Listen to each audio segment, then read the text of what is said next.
వస్తుంది దాంట్లో? పెట్టుబడి అంటే వాడి కంపెనీకి ఆడబెట్టుకుంటాడు కానీ ప్రభుత్వానికి డబ్బులు ఎక్కడి నుంచి వస్తాయి?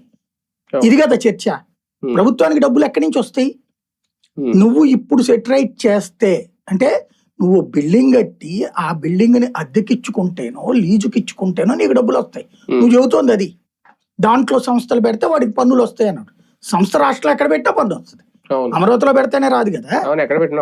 మరి అక్కడే ఎందుకు పెట్టాలి అంటే రాజధాని కాబట్టి అంటున్నాం. రాజధాని కావాలంటే ముందు ఏం పెట్టాలి? ముందు అద్దిస్తామా? ఇల్లు కట్టాక అద్దిస్తామా? ఇల్లు కట్టాక అద్దిస్తాం, షాప్ కట్టాక అద్దిస్తాం.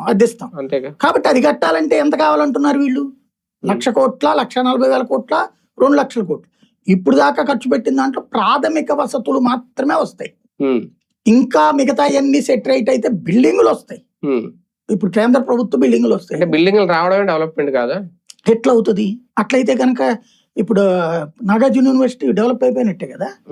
అది యూనివర్సిటీలో బోల్డ్ బిల్డింగ్లు ఉన్నాయి కదా, డెవలప్ అయిపోయింది. మరి అది లేకపోతే అనంతపురంలో బోల్డ్ బిల్డింగ్లు ఉన్నాయి కదా, డెవలప్ అయిపోయినట్టేనా? అది కియా వదిలేసేయండి, అంతకు ముందు బిల్డింగ్లు లేవైంది. లేకపోతే మా బెజవాడలో బిల్డింగ్ లేవైంది. మరి బెజవాడ డెవలప్ అయిపోయినట్టేనా? విశాఖపట్నంలో ఇప్పుడు అయ్యన్న పాత్రుడు గారు ఆ ఏరియా అంతా ఉంది కదా, బోల్డ్ అని బిల్డింగ్లు ఉన్నాయి, డెవలప్ అయిపోయినట్టేనా? అంటే బిల్డింగ్లు కాకుండా పాపులేషన్ ఎలా వస్తుంది?